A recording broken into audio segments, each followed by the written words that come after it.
जिसने बनाया है हमको आपको, सिर्फ वही हमारे रहस्य को जान सकता है, दूसरा कैसे जानेगा। जिसने वीडियो का कैमरा बनाया है वो जानता है कि इसके एक एक पार्ट्स में क्या गुण है और क्या अवगुण है। जिसने इंसान को बनाया है वो जानता है कि इस इंसान के दिल में क्या चलता है, इसके दिमाग में क्या चलता है। 10,000 वर्ष के बाद भी ये जीवात्मा क्या सोचेगी महादेव जानते हैं। तो क्या महादेव को नहीं पता है कि शिव के रास्ते पे चलने में कितनी बाधा आएगी, कितनी रुकावट आएगी, कितने उतार चढ़ाव आएंगे, महादेव जानते हैं। लेकिन उन्होंने कुछ नहीं कहा, मौन है, गुरु मौन है। और जिस दिन शिष्य भी मौन हो जाएगा, मतलब बाहर की हलचल खत्म हो जाएगी, हमारा मन शांत हो जाएगा। और ये कब होगा? जब हम महादेव से जुड़ेंगे। महादेव से जुड़ने वाले का मन शांत होता है। बाकी दुनिया में तो हलचल है, आप दुनिया में जुड़ते रहिए, रक्त बीज की तरह ये इच्छा पैदा होती रहेगी। एक खत्म होगी दूसरी शुरू होगी, एक हलचल खत्म होगा 3 और पैदा होगी। एक जगह ही आश्रय है और वो मात्र शिव की दया का आश्रय है, जहाँ जाके हमारा मन शांत होता है। और जहाँ जाकर इससे कोई फर्क नहीं पड़ता कि आप मुझको चाहते हैं या मेरा अपमान करते हैं। सम्मान लेंगे तब ना अपमान करिएगा, सम्मान आपका लिया नहीं तो अपमान कैसे करिएगा। ये बात तो साहब ने ही सिखाई थी, सम्मान मत लेना शिव शिष्यता में। जिस दिन सम्मान ले लिया उस दिन याद रखना कि झाड़ियों में अपमान मुस्कुरा रहा है। तो जिस दिन लेंगे उस दिन ना, अभी तक तो महादेव की दया से मन में ऐसा हुआ नहीं। मेरा इतना ही कहना है, और आज जो हम सब आए हैं इतना ही कहना है कि साहब ने जो ये रास्ता दिखाया है, हम अपना मन, जो हमारा मन इतना बिखरा हुआ है, 4-5 भागों में बट गया है कि हमें लगता है कि महादेव के काम में चलने वालों की समीक्षा करने का अधिकार भी हमारा है। तो ये ठीक नहीं है, ये हमारे मन को खराब कर रहा है। हमारा मन जिसमें शिव का भाव भरना चाहिए, शिष्य भाव से झुकना चाहिए, उसमें अगर हम कचरा रखेंगे, गंदगी का अंबार लगाएंगे, उसमें शिव का प्रवेश कैसे होगा। तो इसके लिए जिस तरह हम अपने घर के पूजा स्थल को साफ रखते हैं, सुंदर बनाते हैं, उसी तरह अपने मन को भी साफ और सुंदर बनाने की कोशिश करनी ही पड़ेगी, तभी शिव का प्रवेश हो सकता है। और ये प्रवेश कैसे होगा? 3 सूत्र हैं साहब ने दिए हैं, शिव द्वारा प्रदत्त, दत्त और शिव के शिष्य द्वारा निरूपित। ये 3 सूत्र जो सहायक हैं, सहायक यानी मदद करते हैं, मदद करते हैं किसी विशेष काम को करने में। आप हमेशा इस काम को करते हैं, हम में से भी सारे लोग ये काम करते हैं। दया भी मांगते हैं महादेव से मन ही मन, शिव की चर्चा भी करते हैं, शिव को प्रणाम भी करते हैं। लेकिन ये तीनों काम जो करते हैं, साहब ने कहा ये सहायक क्रिया है, मदद करती है आपकी उस काम को करने में जो मैंने कहा है कि अनिवार्य है। पूरी शिव की शिष्यता में अनिवार्य कोई भी चीज नहीं है। यहाँ तक कि कंगन भी जो हमने पहना है, साहब ने कहा कि कंगन भी अनिवार्य नहीं है, ये भी आपको शिव शिष्य नहीं बनाता, शिव शिष्य तो आपका मन ना आपको बनाएगा। तो ये तीनों जो सहायक क्रिया है, ये इसका मूल क्या है, किस काम को करने के लिए इसकी मदद हम ले रहे हैं। ये 3 सूत्रों की मदद जो हम लोग ले रहे हैं, किस बात के लिए? कोई तो एक ही प्रयोजन होगा, विशेष होगा। क्या है वो प्रयोजन? अस्थाई शिष्य भाव। शिव की शिष्यता में एक ही चीज अनिवार्य है। शिष्यानुभूति ये कहती है कि शिष्य का भाव अस्थाई हो जाए, अस्थाई शिष्य भाव हो जाए, इसके लिए ये तीनों सूत्र मदद करते हैं। और जिस दिन ये हो जाएगा तब आपको इन 3 सूत्रों की भी जरूरत नहीं पड़ेगी। जिस तरह छत पे चढ़ने के लिए सीढ़ी की जरूरत होती है, लेकिन जब आप सीढ़ी से छत पे चले जाते हैं तब सीढ़ी की जरूरत आपको नहीं होती। फिर जब उतरना होगा तब सीढ़ी की जरूरत पड़ेगी, लेकिन चढ़ने के बाद, छत पे पहुंचने के बाद सीढ़ी की जरूरत उस समय तो खत्म ही हो जाती है। अस्थाई शिष्य भाव, दया मांगना शिव से, यानी स्वस्फूर्त, अपने आप में मेरे मन में शिष्य भाव जग जाए, अंदर से मेरे जगे, मेरे लिए जगे, मैं जगूं तब न दूसरे को जगाऊं। खुद ही नहीं जग रहे तो दूसरे को क्या जगाएंगे। तो स्वस्फूर्त शिष्य भाव के जागरण के लिए पहला सूत्र है, मन ही मन अपने गुरु शिव से ये दया की याचना करना, हे शिव आप मेरे गुरु हैं, मैं आपका शिष्य हूँ, मुझ शिष्य पर दया कर दीजिए। और बार बार ये आवृत्ति मेरे मन में अंदर से ये बात पैदा करती है, ये आह्लाद पैदा होता है। और हम उसके बाद करते हैं शिव की चर्चा, यानी दूसरे सूत्र में शिव की चर्चा। क्या है शिव की शिष्यता, क्या है शिव की चर्चा, शिव की बात करना। कैसी बात? न तो शास्त्र की बात, क्योंकि शिव की चर्चा में कथावाचक कोई नहीं होता, कोई विद्वान नहीं है, कोई गुरु नहीं है, कोई वरिष्ठ नहीं है, सब के सब शिव के शिष्य हैं और समान हैं। हमेशा, ये साहब ने अपनी पुस्तक में भी लिखा है और हमेशा चर्चाओं में कहा भी है कि शिव की शिष्यता में गुरु शिव होंगे, बाकी सब शिव के शिष्य होंगे, कोई वरिष्ठ नहीं होगा। अगुआ, पथ प्रदर्शक, वरिष्ठ, सब कुछ कौन होंगे?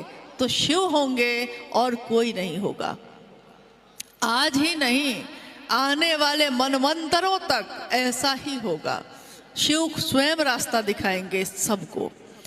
तो उन्होंने कहा कि शिव की बात यानी हृदय से उठती हुई बात। सब अपनी अपनी अनुभूति कह रहे थे और एक दिन साहब ने जो कहा, जब हम लोग ये सोच रहे थे कि एक कार्यशाला आयोजित होने वाली है रांची में, कौन क्या बोलेगा, किस विषय पे बोलेगा, इसके बारे में बातचीत चल रही थी। साहब ने जो मौन बैठकर सुन रहे थे, उन्होंने कहा, कितना ज्ञान लीजिएगा, कितना ज्ञान दीजिएगा, यानी कितना ज्ञान इकट्ठा करना है मन में और कितना देना है दूसरे के मन में, कितना, कभी तो इसका अंत होगा। तो उन्होंने कहा कि कितना ज्ञान दीजिएगा, कितना ज्ञान लीजिएगा। इसलिए शिव की बात है ये, अपने हृदय को खोलिए, मुक्त कंठ से जो आपको अपने महादेव के लिए लगता है वही बोलिए और वही सुनिए, क्योंकि वो प्रेम की गाथा है। ये शिव ज्ञान देते हैं तो शास्त्र आरेखित होते हैं, शिव ज्ञान देते हैं तब ना। आप शास्त्र को पढ़ के सोचते हैं कि मैंने ज्ञान ले लिया, लेकिन ज्ञान तो उसमें उतरा था जिसने ये शास्त्र लिखे थे उस समय। शास्त्र में, किताबों में ज्ञान है, लेकिन वो ज्ञान ऐसा ही है जैसे कि कोई आग जली हो कभी, और आग जब बुझ जाती है तो राख की ढेर बचती है। राख की ढेर में भी पता चलता है कि ये राख की ढेर जो है किस चीज की है। अगर आम की लकड़ी जली है और उसकी राख, उसकी भभूति बची हुई है तो उसका अलग प्रभाव है। चंदन की लकड़ी जली है तो उसकी राख में भी खुशबू है, यानी भस्म भी, राख भी ये बताती है कि ये जली कहाँ से है। आग उसके दिल में है जहां से ये पैदा होकर कागज पे उतरी है। इसलिए मिलना है तो उनसे मिलिए जिनके अंदर ये आग पैदा हुई है। शिव शिष्यता का दिया जहां जला है। सब अलग अलग तरह के हम लोग गुरु भाई गुरु बहन हैं। जैसे कोई दिया हो, दिया मिट्टी का भी होता है, दिया सोने का भी होता है, दिया तो चांदी का भी होता है। दिए की लौ एक ही होती है।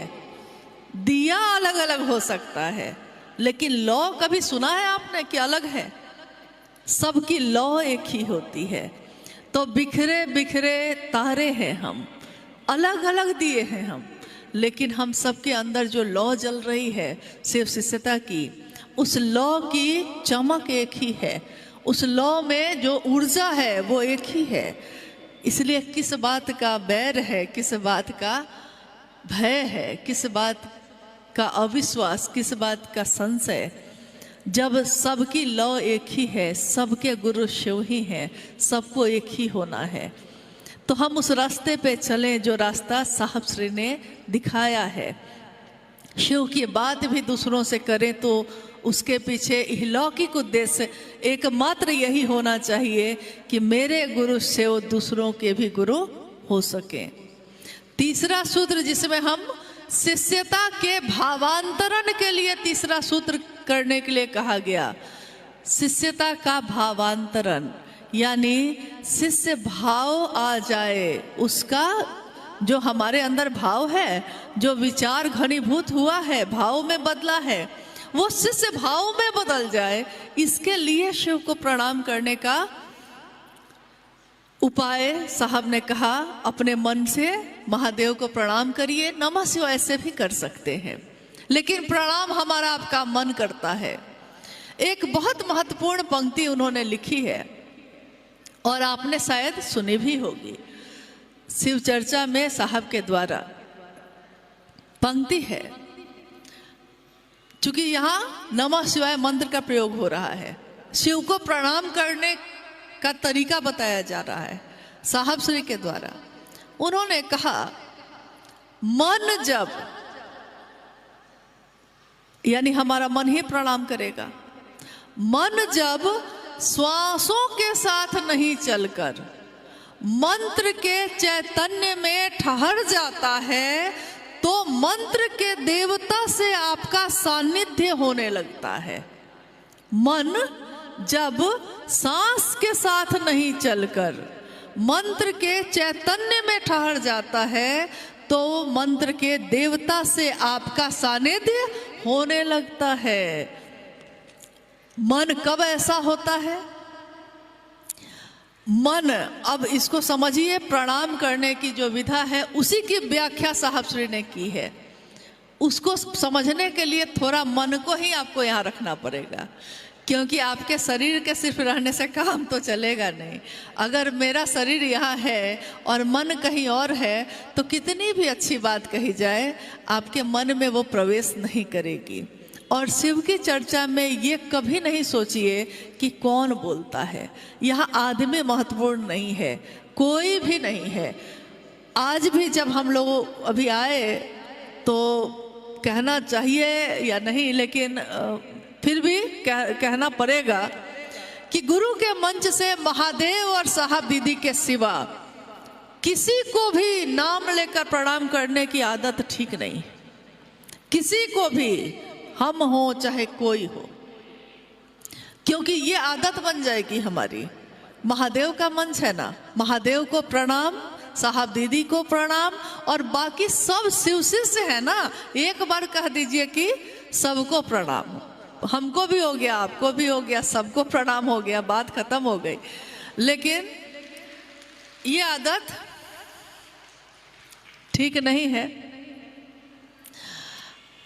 आइए हम लोग इस पंक्ति पे अपने मन को लेकर जाते हैं।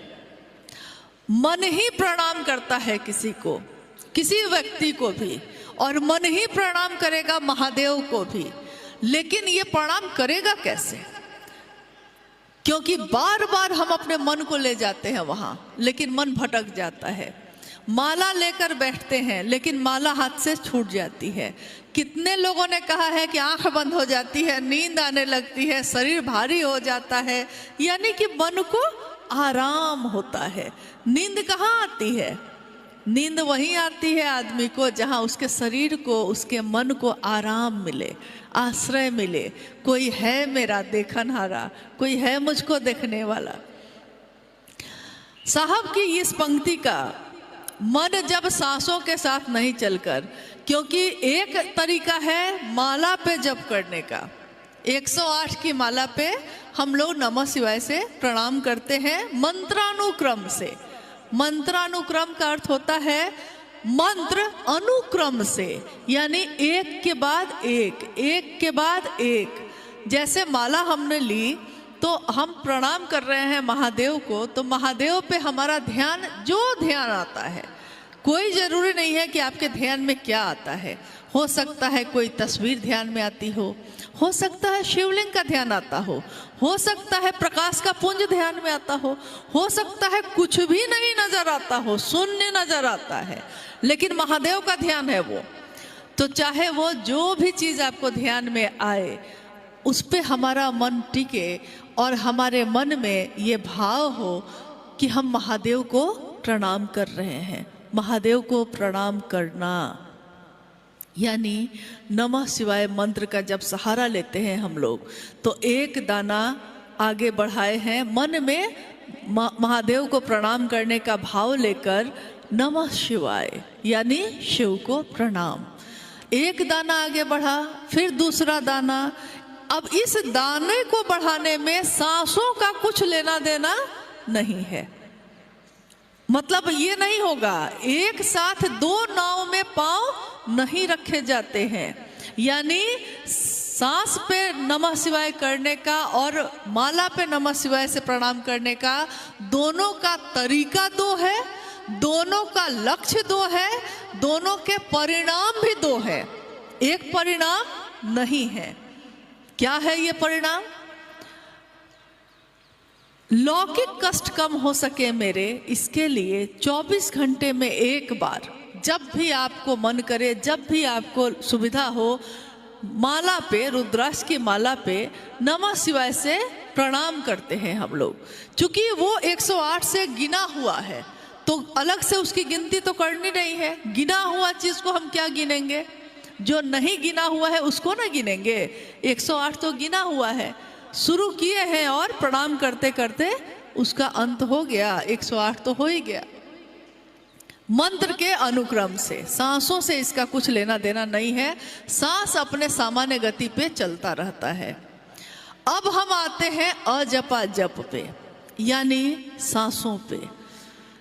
क्योंकि शिव के शिष्य साहब हरिंद्रानंद जी को साविधि सांसों पे ही नमः और शिवाय मिला था। नमः सांसों पे चढ़ा था और शिवाय उतर गया था। यानी जो उनको मिला वही उन्होंने बाकी जगत के लोगों को भी दिया। शिव की शिष्यता मिली, शिव की शिष्यता दी। तरीका मिला दया का, चर्चा का और नमन का, तो उस तरीके को भी लोगों में बांट दिया। तो उनके जीवन में यही घटित हुआ था कि हवा के झोंके के साथ सांसों पे नमः चढ़ा था और शिवाय उतर गया। साविधि, विधि के साथ। यानी शिव शिष्यों के लिए शिष्यानुभूति ये कहती है कि शिव शिष्यों के लिए सर्वोत्तम विधि है अजपा जप, विधि से शिव को प्रणाम करना। सांसों की माला पे, सांसों की माला की गिनती नहीं हो सकती। आप कितनी गिनती करेंगे? जन्म से लेकर जो सांस शुरू होती है, इस शरीर की मौत जिस दिन होगी उसी दिन ना सांस खत्म होगी। यानी वहां से शुरू होकर वहां तक चलती ही रहती है। यहाँ तक कि कितनी बार आप अगर रात में सोते समय नमः अपने सांस पे चढ़ा लिए और शिवाय उतर रहा है, और ऐसा करते करते आपको नींद आ गई है, अगर ये आपकी अनुभूति होगी, ये हम सब की अनुभूति है कि अगर हमने सांस पे नमः चढ़ाया है और शिवाय उतर रहा है और ऐसा करते करते हम सो गए, तो जब सुबह में आंख खुलती है तो हम महसूस करते हैं कि नमः अभी भी चढ़ रहा है और सिवाय उतर रहा है। यानी सांसों की माला पे वो चल ही रहा था जब हम सोए थे तब भी। सांस की माला। और पंक्ति यहां साहब ने कही है कि मन से करना है प्रणाम, सांसों का सहारा लेकर करना है, सांस की सामान्य गति पे करना है। लेकिन इसके बाद उन्होंने ये बात कही कि मन जब अब सांस के साथ भी नहीं चल रहा है, सांस लेते हैं सांस छोड़ते हैं, इसके साथ भी अब नहीं चल रहा है और मन ठहर गया है। कहाँ? जिस मंत्र का हम मनन कर रहे हैं, जिस मंत्र का सहारा लेकर हम चल रहे हैं, हर उस मंत्र में उस देवता की ऊर्जा होती है, चैतन्य, यानी उस देवता की ताकत। नाम नहीं, शरीर नहीं, तस्वीर नहीं, प्रतीक नहीं, स्वयं वो देवता ही, स्वयं वो ऊर्जा ही। तो नमः शिवाय मंत्र में किसकी ऊर्जा है? स्वयं महादेव की। मन जब सांस के साथ भी अब नहीं है, सांस चल रही है लेकिन मन ठहर गया। कहाँ? जो उस मंत्र के देवता का चैतन्य है वहां ठहर गया है। तो क्या होता है? साहब कहते हैं कि आपका मन जो है उसका सानिध्य अब उस चैतन्य से यानी महादेव से ही होने लगता है। और जब आपका मन वहां ठहर जाता है, सांस चल रही है, शरीर जिंदा है, लेकिन आपका ध्यान अब शरीर पे भी नहीं, मन पे भी नहीं, आपको सुध बुध ही नहीं है अपनी। ये घटना हुई थी साहब के साथ, कितनी बार हुई, लेकिन एक बार जिस घटना के समय हम लोग भी उपस्थित थे, उस घटना को जो आंखों से देखा, जिसमें ये पंक्ति चरितार्थ हुई, उस घटना को आपको बताते हैं। आपने शायद साहब के मुख से भी सुना होगा। महाशिवरात्रि का आयोजन था रांची में शाखा मैदान में, और शाम की आरती का समय हो गया। चूंकि मुख्यालय में प्रारंभिक समय से ही 24 घंटे का हरा भोरा संकीर्तन होता है महाशिवरात्रि में, तो उसमें शाम की आरती जब हो रही थी तो हम लोगों ने निवेदन किया साहब से कि आप भी चलिए। तो अक्सर साहब जाना नहीं चाहते थे, लेकिन हम लोग बार बार जब आके अनुरोध करते थे तो वो उठकर आ जाते थे। प्रेम अधिकार भी ले आता है। बच्चा अपने पिता पे अधिकार समझता है। पिता कहते हैं नहीं करूँगा, बेटा कहता है चलिए ना, नहीं नहीं जाएंगे, तो पोती आके कहती है चलिए बाबा, और हाथ पकड़ के उठा के लेके चली जाती है। महादेव के साथ भी हमारा आपका यही रिश्ता है, और साहब दीदी के साथ भी ऐसा ही रिश्ता है। प्रेम तो अधिकार लाता है। साहब ने इनकार पहले किया, फिर जब जाके गौरी जो यहाँ बैठी है थोड़ी छोटी ही थी, चलिए बाबा, हाथ पकड़ कर लेकर उनको आ गई। साहब ने कहा कि या तो मैं जिस काम को करने का मन मेरा नहीं है, या तो मैं उस काम को करता ही नहीं हूँ, और अगर करता हूँ तो फिर पूरे मन से करता हूँ कि अब तो करना ही पड़ेगा ये काम। तो जब करना ही है तो अच्छा से करें। तो जब आए वो, तो आरती के थाल उठाकर दी गई, और 5 आरती लगी थी। एक आरती का थाल आया, उन्होंने बगल वाले को, अनु भैया, मोनू भैया, सब कोई खड़े थे, सबको बारी बारी से वो बढ़ाते चले गए। अंतिम थाली तो बच गई उन्हीं के हाथ में, 5वीं थाली। अब साहब क्या करें? तो उन्होंने कहा कि मैंने सोचा कि जब अब आरती का थाल ले ही लिया है तो महादेव की मूर्ति जो सामने थी तो उन्हीं पे ध्यान अपना लगा दिया। और ध्यान जब लगा दिया, आरती खत्म हो गई। आरती जब शुरू होने वाली थी, अब थाली तो ले लिए, अभी जो परमेश्वर जी यहाँ बैठे थे, पूजा के आयोजन में वही मदद कर रहे थे।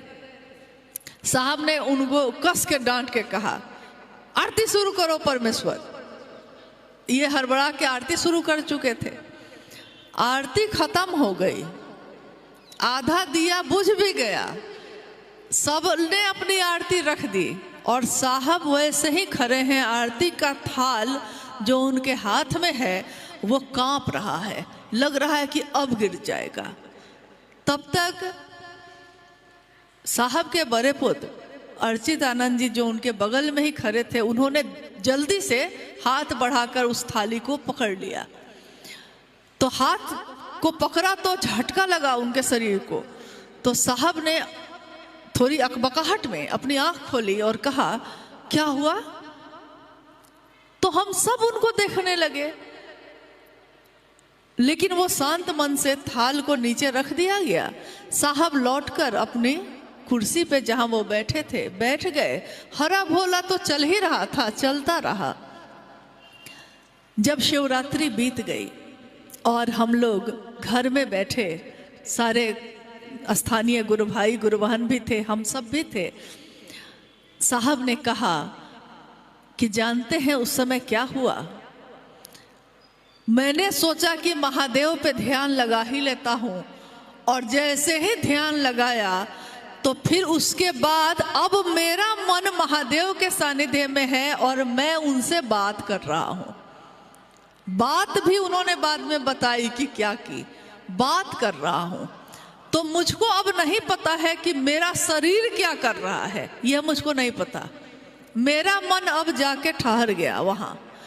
अब शरीर है, सांस चल रही है, शरीर जीवित है, लेकिन मन नहीं है शरीर के साथ। मन कहाँ है? शिव के सानिध्य में। तो उन्होंने कहा कि शिव के सानिध्य में मेरा मन जब ठहर गया तो मुझको अपने शरीर का सुध-बुध नहीं रहा। जब अनु बाबू ने हाथ में थाली पकड़ी तो झटका लगा, मुझको लगा जैसे करंट जैसा कुछ लगा। तो मेरी आंख खुली तो मैं देखता हूं कि मैं थाली लेकर खड़ा हूं। और उन्होंने अपनी इस अनुभूति को शब्दों में व्यक्त किया कि मन जब सांसों के साथ नहीं चलकर मंत्र के चैतन्य में ठहर जाता है तो मंत्र के देवता से आपका सानिध्य होने लगता है। यानी अब आप मिल गए, जिसको लोग कहते हैं शिव में विलीन हो जाना, शिव में ही मिल जाना। यानी ये बात, ये पंक्ति जो उन्होंने कही, इसकी व्याख्या है ये। ऐसा नहीं है कि मन को इस तरह ले जाने की विधा आपको नहीं मालूम, आपको हमको भी मालूम है। हमारे आपके जीवन में भी ऐसी घटनाएं हुई हैं, शायद अभी आपको याद नहीं है, लेकिन मैं अभी जब कहूँ तो आपको याद हो जाए, क्योंकि हम लोगों के साथ ऐसा हुआ है, आपके साथ भी हुआ होगा जरूर। ये अलग बात है कि शिव के लिए नहीं हुआ होगा। कभी कभी ऐसा हुआ होगा आपके जीवन में कि अचानक कोई खबर आई, कोई आपका अत्यंत प्रिय व्यक्ति दुख में है, पीड़ा में है, या हॉस्पिटल में है, या आ रहा है, कुछ भी ऐसा हुआ होगा। अत्यंत प्रिय यानी दिल के करीब कोई है और आपको अब आपका मन उसी की याद में है।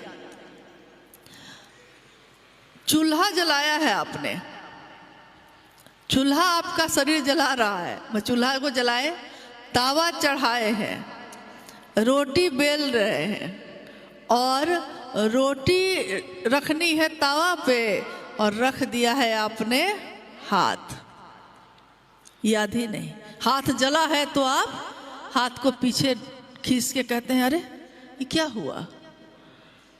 नहीं, बैठे हैं दुकान पे, आ रहे हैं लोग, जा रहे हैं लोग, ध्यान मेरा उस आदमी पे है। कुछ न कुछ ऐसा हो गया है, हो सकता है किसी ने बहुत गहरी बात कह दी है, मन में चोट लग गई है, अब दिन रात मन में वही व्यथा चल रही है, वही पीड़ा चल रही है, तो अब दिन रात ध्यान में वही व्यक्ति है, प्रेम में भी है और पीड़ा में भी है। अब वही उसी की बात याद आ रही है। घर में सब हंस रहे हैं, बोल रहे हैं, लेकिन आपकी आंखों से आंसू ही गिर रहे हैं, क्योंकि आपके मन से वो पीड़ा जा ही नहीं रही है, वो व्यथा नहीं जा रही है, ध्यान उसी पे है।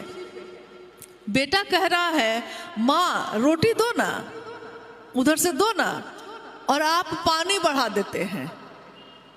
वो कहता माँ क्या कर रही हो, रोटी मांग रहे हैं, तो आप अकबका के कहते हैं अच्छा रोटी, हाँ हाँ दे रहे। पिताजी चलिए ना, चलना है वहाँ, और पिताजी स्कूटर बढ़ा के चले गए हैं और आगे बेटा चिल्लाता है पीछे से, पिताजी स्कूल यहीं पे था। लेकिन उसको नहीं मालूम कि उसके पिता का मन अभी कहाँ जाके ठहर गया है, उसको नहीं पता। हमारे आपके जीवन में इस तरह की घटनाएं हुई होंगी जरूर, कभी न कभी, जब आपका मन भी आपके शरीर से हट के कहीं तो किसी के ध्यान में टिक गया होगा। अब मेरी जिज्ञासा है कि क्या आप में से किसी के साथ ऐसा कभी हुआ है? हुआ है आप लोग के साथ ऐसा? हुआ है? हाथ मेरा भी उठना चाहिए, क्योंकि मेरे साथ भी ऐसा हुआ है बहुत बार। मन जब, अब देखिए, नमन करने की प्रक्रिया ऐसी ही है। महादेव का सानिध्य जब मिल जाएगा तो जिस व्यक्ति का मन महादेव के सानिध्य में है वो तो अपने शरीर का शुद्ध बुद्ध भी खो बैठता है, तो दूसरों का शुद्ध बुद्ध लेने की का समय कब आ गया आपको? नहीं, लेकिन आपको समय है, बहुत समय है।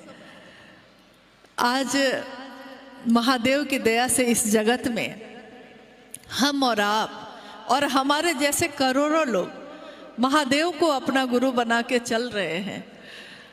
ये आनंद, ये आह्लाद, ये शिव गुरु की शिष्यता जो हमारे जीवन में आई है, हमारे दिल में आई है, ये पहले तो नहीं थी, हमारे पास नहीं थी। ये निधि जो मिली है हमको, जब भी हम दुनिया को देखते हैं, जैसा अभी भाई सतीश जी जब अपने जीवन की अनुभूति बता रहे थे, कितनी सही पंक्ति है कि दुनिया में इतना गम है। ये दुनिया जो है, जब दुनिया में आप निकलिएगा ना, तब आपको लगेगा कि हम सोचते हैं अपने घर में बैठे बैठे हम ही बहुत दुखी हैं। 4 आदमी आपको कह दिया कुछ, तो आप दिल्ली के इस कोना से उस कोना में जाके 10 आदमी के सामने इस बात को कहने लगते हैं, आंखों से आंसू बहने लगते हैं, घर में बंद हो जाते हैं, अब तो चर्चा में जाएंगे ही नहीं। व्यक्ति भारी हो गया, महादेव हल्के हो गए। लेकिन आपने सोचा है कि जो सामने बैठ के आपसे बात कर रहा है उसके लिए भी किसने क्या क्या बोला है? तो मेरा मन किसके सानिध्य में है जो हम आज भी चल रहे हैं और चलते रहेंगे हमेशा, क्योंकि मन ये सानिध्य प्राप्त कर चुका है अपने साहब का, अपने दीदी का, और उन्होंने मेरा सानिध्य करवाया है महादेव से, आपका भी करवाया है। उन्होंने कोई बेईमानी नहीं की, उन्होंने सबके मन का सानिध्य करवाया है। महादेव को भूलकर व्यक्ति की बात करने लगे, महादेव की बात करना भूलकर दूसरों की बात करने लगे। इतना समय है हम लोग के पास इस जीवन में। अभी पिछले 2 दिनों के अंदर में साहब के शिवलीन होने के बाद 2005 में जब प्रारंभिक अवस्था में माँ नीलम आनंद जी शिवलीन हुई दिल्ली के इसी एम्स में, और ये खबर जब गई, कहते हैं कि हादसों की बारिश है, हादसों की बारिश हो रही है, और महादेव की दया उस बारिश में भी जैसे छाता लेकर खड़े, हादसों की ही बारिश हो रही है। लगातार शरीर में साथ ले रहे हैं, शरीर छूट रहा है। साहब श्री का भी, कितने गुरु भाई गुरु बहनों का भी, हमारे आपके बीच अभी अभी आंखों के सामने जो थे, अचानक खबर आती है, हम जा भी नहीं पाते, देख भी नहीं पाते, कहते हैं अंतिम दर्शन भी नहीं कर पाते। और फिर भी ये देखते हैं कि दुनिया में इतना गम है, मेरा गम कितना कम है। लोगों का गम देखा तो मैं अपना गम भूल गया। महादेव की इस दुनिया में लोगों के जीवन के दुख को जब देखिएगा, आपको अपना दुख देखने का समय नहीं है, गम देखने का समय नहीं है, रोने का समय नहीं है। ये जीवन कब खत्म हो जाएगा इसका तो कोई मतलब ही नहीं है। यह जीवन कागज की पुरिया, बूंद पड़ेगा और घुल जाना है। मौत की एक बूंद पड़ी और जीवन खत्म। तब तो इतना अहंकार है, इतनी नफरत है। क्यों इतनी नफरत है? क्या बिगाड़ा हम लोगों ने? आपने क्या बिगाड़ा मेरा? मैंने क्या बिगाड़ा आपका? सबने तो शिव की बात की, सबने तो साहब के बताए हुए रास्ते पे चलने का संकल्प लिया।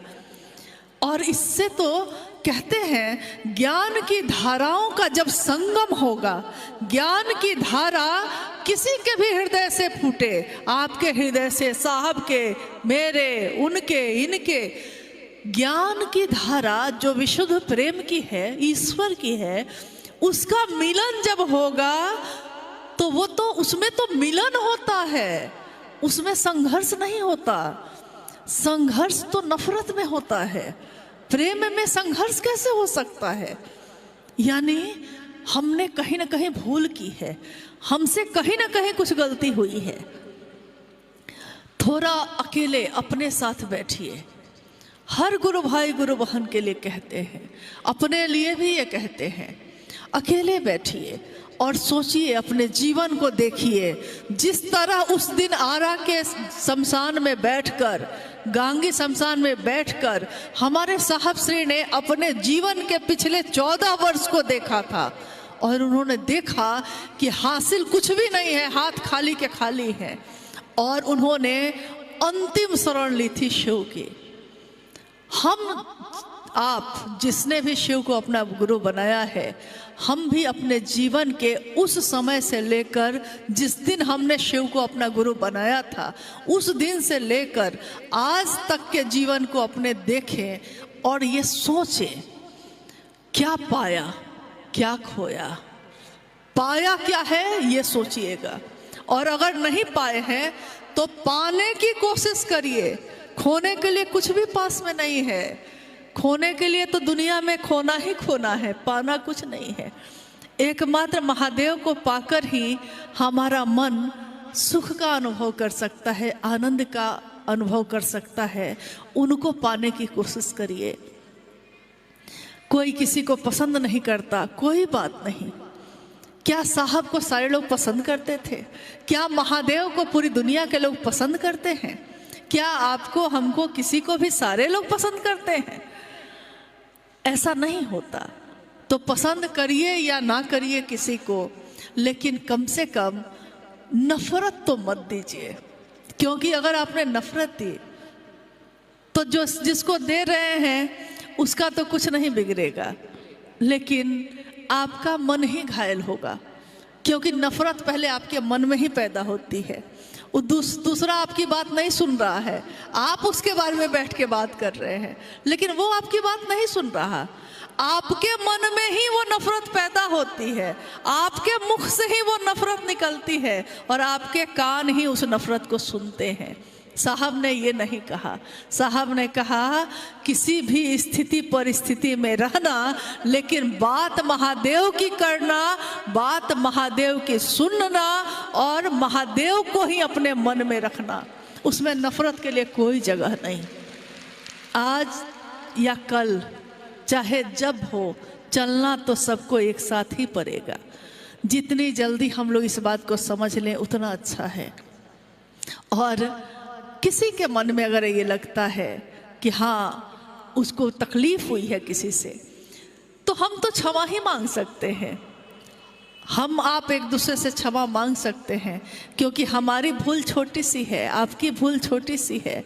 लेकिन अगर महादेव के काम में कोई बड़ी भूल हो गई तो क्षमा जिसे कर सके न तुम भी, वो महादेव भी जिसको क्षमा न कर सके, ऐसी भूल ना हो जाए।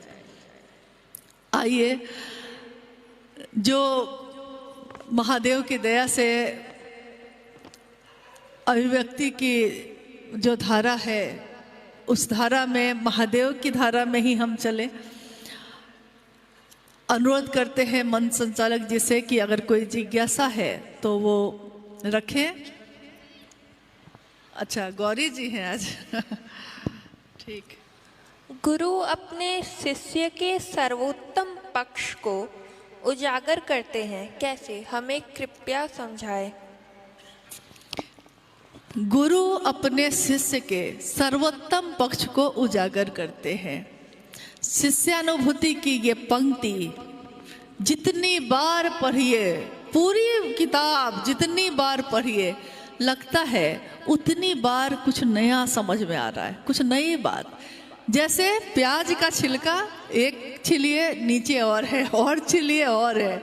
यानी अध्यात्म के गूढ़ रहस्य को साहब श्री ने कितने सरल शब्दों में समझाया है। उन्होंने कहा है कि व्यक्ति के सर्वोत्तम पक्ष को गुरु शिव उजागर करते हैं। और जीव का सबसे सुंदर पक्ष क्या होता है, एक विद्यार्थी का सबसे सुंदर पक्ष क्या है, ये उसका गुरु बता पाता है। जैसे हम अपने बच्चे को भेजते हैं पढ़ने के लिए, बच्चा जब पढ़ता है तो सारे विषय उसको पढ़ने पड़ते हैं। जो मास्टर उसको पढ़ाने आते हैं, कुछ दिन के बाद वो आपको कहते हैं कि आपका बच्चा गणित में बहुत अच्छा है। क्या कहते होंगे कि आपका बच्चा गणित में बहुत अच्छा है, उसको विज्ञान पढ़ाइए, साइंस पढ़ाइए। कोई कहता है कि आपका बच्चा चित्र बहुत अच्छा बनाता है, उसको चित्रकारी में ही पढ़ाई करवा दीजिए। यानी शैक्षणिक गुरु भी अपने शिष्य के सर्वोत्तम पक्ष को जानते हैं कि इस व्यक्ति का सबसे सुंदर ज्ञान इसके अंदर क्या चीज का है, तो वो उसी का परिमार्जन कर देते हैं। यानी परिमार्जन मतलब वो चीज है उसके पास, उसी को और हवा दे देते हैं। जैसे आग है, एक हवा दी जाती है बुझाने के लिए, और हवा ही है, हवा ही दी जाती है आग को बढ़ाने के लिए। तो महादेव जब गुरु होते हैं तो हमारे कर्म फल जो भी हैं, स्वकर्म या हमारे प्रारब्ध कर्म, जो भी कर्म हो, अच्छे कर्मों को वो हवा दे देते हैं। और होता क्या है कि शैक्षणिक गुरु जिस तरह अपने शिष्य के सर्वोत्तम पक्ष को उजागर करते हैं, जगत गुरु शिव भी अपने शिष्यों के सर्वोत्तम पक्ष को उजागर करते हैं। कहाँ जगत के लोग देखते हैं उस पक्ष को। वो पक्ष क्या है? हमारे आपके अंदर प्रेम है, घृणा है, करुणा है, वैमनस्य है, सारी चीजें हैं। लेकिन महादेव के सानिध्य में हमारा मन का सबसे सुंदर पक्ष वो उजागर होता है, शिव हो जाना, शिव जैसा हो जाना। शिव क्या है? ईश्वर के रूप में वो करुणावतारम है। करुणावतारम, कर्पूर गौरम करुणावतारम, संसार सारम भुजगेंद्रहारम। यानी वो शिव करुणावतारम है।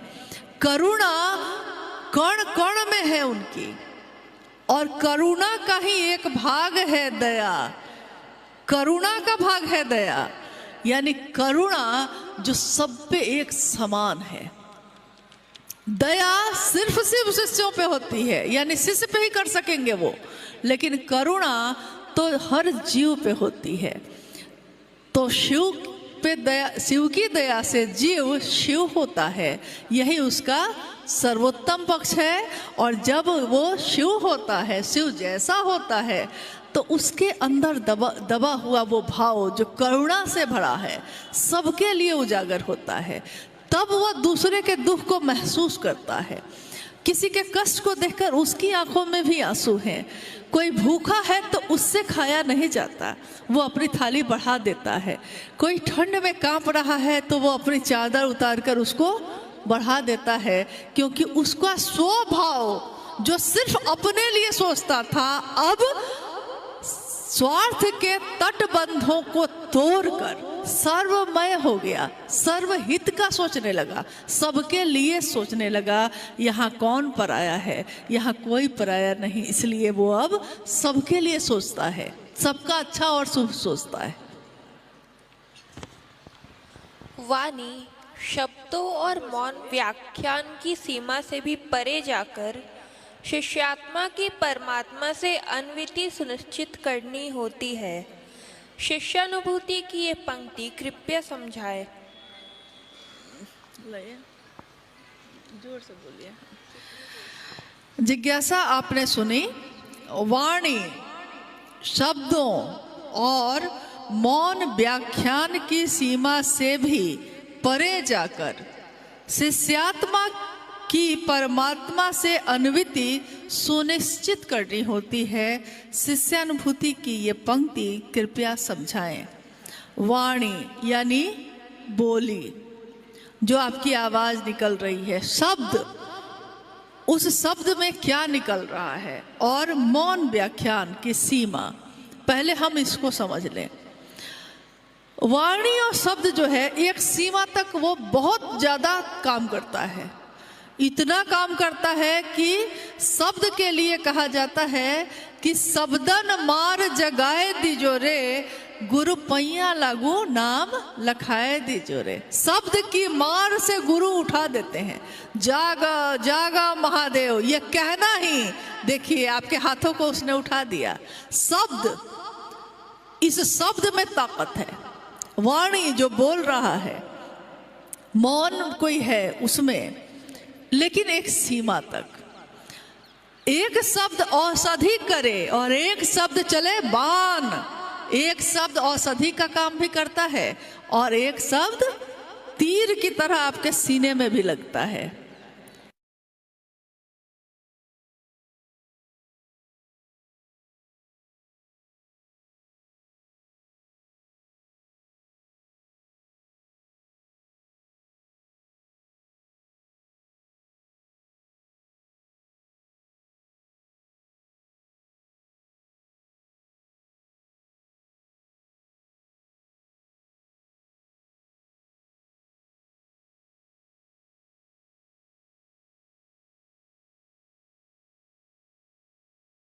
अल्लाह का सातिर है, शब्द है ये, लेकिन उसके इस शब्द को सुन के आपको चोट लगती है और आपकी आंखों से आंसू बहने लगते हैं। चोट दिल में लगी है। चोट तुझे लगे तो दर्द मुझे होए, चोट दिल में लगती है। यानी वाणी, शब्द और मौन, चुप भी कोई है अगर, लेकिन आपके तरफ देख कैसे रहा है इस पे भी असर होता है। मौन है लेकिन कोई मौन होकर भी आपके तरफ बहुत स्नेह से देख रहा है तो आप मुस्कुराते हुए गुजर जाते हैं। और कोई आपकी तिरछी नज़र से देख रहा है, यानी गुस्से में, घृणा में, तो आप व्यथित हो जाते हैं, घायल हो जाते हैं। महादेव जब गुरु होते हैं तो क्या होता है? महादेव जब गुरु होते हैं तो शिष्यानुभूति में साहब ने लिखा है कि वाणी शब्दों और मौन व्याख्यान की सीमा से भी परे, इस सारी सीमा खत्म हो जाती है। नीचे ही शिष्यात्मा की परमात्मा से अन्विति यानी मिलन, मिलना सुनिश्चित करते हैं महादेव। एक बात मैंने एक जगह पढ़ी थी, उस मतलब यहाँ के स्थान पे वो उदाहरण बड़ा सटीक है कि एक बच्चा, अभी हम लोग जयपुर के रास्ते में बात भी कर रहे थे ये कि देखिए कितनी सुंदर बात लिखी है, कौन बात आपके मन में क्या समझा दे। लिखा था एक बच्चा समंदर के किनारे खेल रहा है और समंदर के किनारे खेलते खेलते बालू से उसने अपना घर बनाया, उसमें चीजें सजाई। समंदर की लहर आई और उसके घर को, जो घर उसने बनाया था, घर को बहाकर ले गई। तो उस बच्चे ने उसके किनारे में लिखा, बालू पे उंगली से लिखा कि समंदर चोर है, उसने मेरे घर को चुरा लिया। एक व्यक्ति आया उधर से, समंदर के किनारे चलते चलते उसने देखा कि रत्न पड़ा हुआ है, चमक रहा है, कुछ चमक रहा है। तो ये क्या है? उठाता है तो देखता है कि रत्न है। उसने बालू पे लिखा कि समंदर दानी है, बहुत करुणा है इसके अंदर, इसने दान किया, मुझको रत्न दे दिया। यानी जो जैसा आया, उसने जैसा वहां महसूस किया वहां लिख दिया। अब अगर समंदर गहरा है, अथाह है, था नहीं है उसका, अथाह है, समंदर अपनी लहरों को अगर ये सोच के रोक ले कि अरे उसने मुझको चोर कह दिया, अपने लहर को बढ़ा ले ये सोच के कि अरे उसने मुझको दानी कहा, लेकिन समंदर ऐसा कुछ नहीं करता। समंदर की लहरें आती हैं और जिसने उसको चोर कहा, जिसने उसको दानी कहा, जिसने उसको अच्छा कहा, जिसने उसको बुरा कहा, सबको एक साथ बहाकर फिर से अपने साथ लेकर चली जाती है। समंदर अपने बहने को नहीं रोकता, वो अनवरत उसी तरह से बहता चला जाता है। महादेव की बात करने वाले को इससे कोई फर्क नहीं पड़ता दुनिया उसको क्या कहती है, उसको फर्क इससे पड़ता है कि मेरे महादेव मुझको क्या कहते हैं, मेरे साहब दीदी मुझको क्या कहते हैं, क्या उनकी नज़र में मैंने सही काम किया है। और आपका मन ये बता देता है। किसी को तकलीफ देकर आप खुश नहीं रह सकते, लेकिन किसी को खुशी दे देकर आप खुशी से रह सकते हैं। कोई रास्ते पे खड़ा है, उस पार जाना चाहता है, आप गए हैं और आपने कहा बाबा आइए आपको पार करा देते हैं, पार करा दिया आपने। अब बताइए पूरे दिन आपका मन खुश है या दुखी है? आपने बस इतना ही किया है, किसी की इतनी सी मदद की है, मदद यानी दूसरे को कुछ सुख पहुंचाया है, किसी भूखे को खिला दिया है, कुछ सुख पहुंचाया है। आपकी बोली से भी बहुत लोग सुख पहुंचाते हैं, बोली से मोहिनी होती है किसी किसी की बोली में, वो बोली से ही आपको खुश कर लेगा।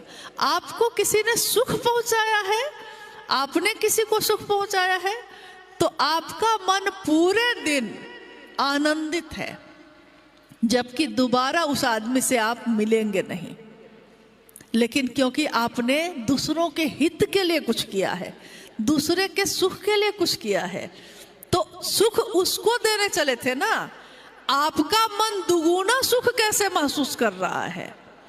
और किसी को बगल में गए हैं आप, 10 बात आपने चिल्ला के कही है, 2-4 गाली भी देती है, वो तो रो ही रहा है क्योंकि आप तो गाली दे के आ गए, वो रो रहा है। लेकिन क्या जो गाली देकर आया है वो खुश हो गया है?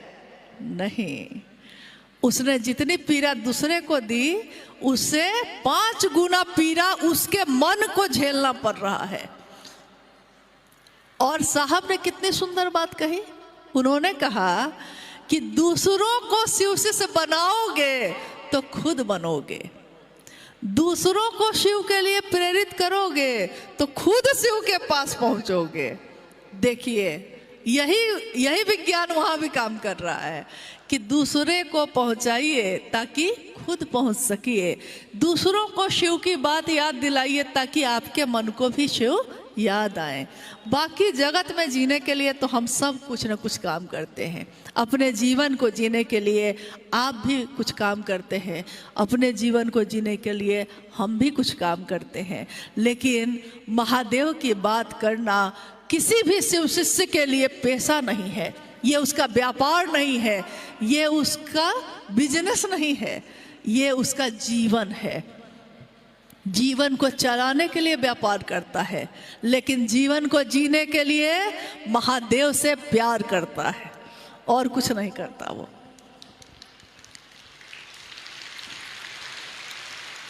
हो गया बेटा? और है, जोर से बोलिएगा। शिव चर्चा दो धारी तलवार है, कैसे? कृपया समझाएं।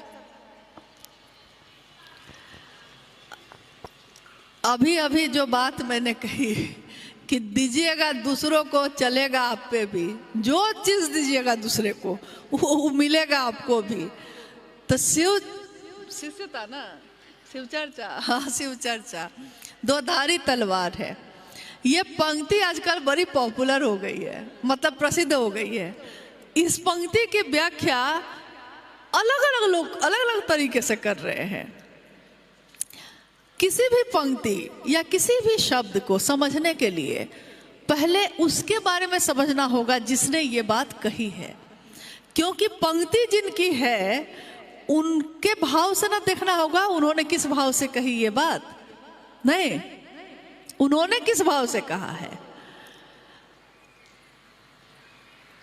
एक बार साहब ने कहा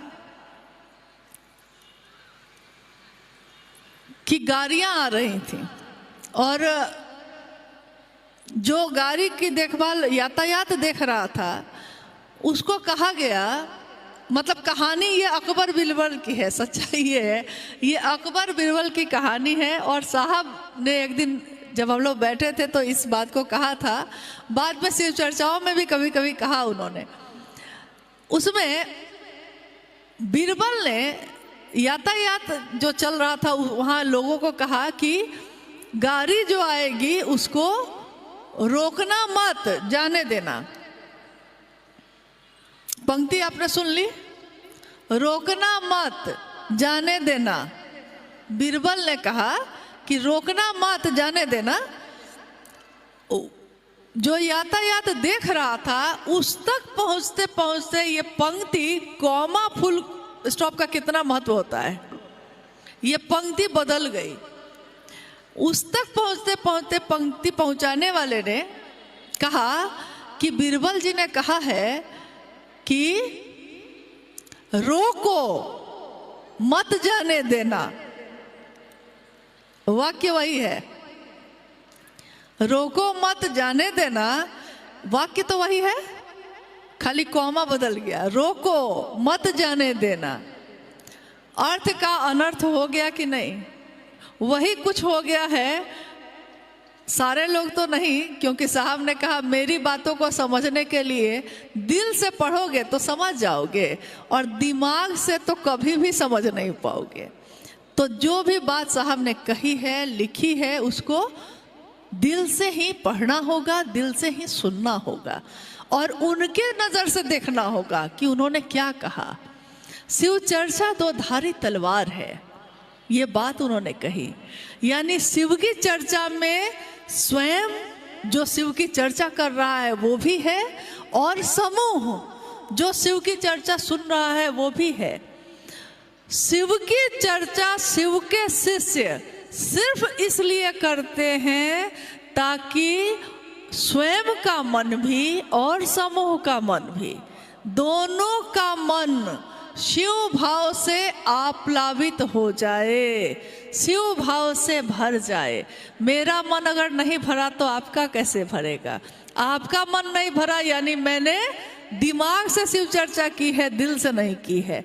यानी शिव चर्चा दो धारी तलवार है, एक ऐसी तलवार जो दोनों तरफ काटती है, दोनों तरफ असर डालती है, स्वयं को भी, बोलने वाले को भी और जो सुन रहे हैं उनको भी, दोनों को एक साथ शिव भाव से भरती है।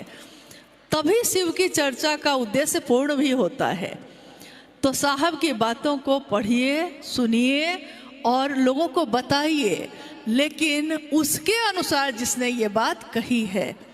कभी भी आपने सुना होगा कि अनुशासन की बात जब होती है, हम कहते हैं कि मेरा मन है, हम शिव चर्चा में ऐसा करेंगे, मेरा मन, हम इन लोगों को जोड़े हैं, मेरा मन है कि यहाँ शिव चर्चा कैसे होगी, मेरा मन कौन आएगा, मेरा मन कौन नहीं आएगा। जैसी बहुत सारी बातें हम लोग करते हैं। और शिव चर्चा में जैसा अक्सर जिज्ञासा भी आती रहती है कि कभी कोई जगह पे नाच होने लगा है, कहीं सिर्फ भजन होता है, या कहीं और भी तरह की चीजें होने लगती हैं, कहीं कहीं, हर जगह नहीं। इसको समझना होगा कि जिस भी काम को हम अपने जीवन में करते हैं वहां हम ये दिमाग नहीं लगाते कि हम अपने अनुसार करेंगे। अगर आप किसी कंपनी में काम करते हैं, जैसे ही उस कंपनी के दरवाजे के अंदर जाते हैं आप, अब वो कंपनी जो कहती है आप उसी के अनुसार पूरा दिन बिताते हैं।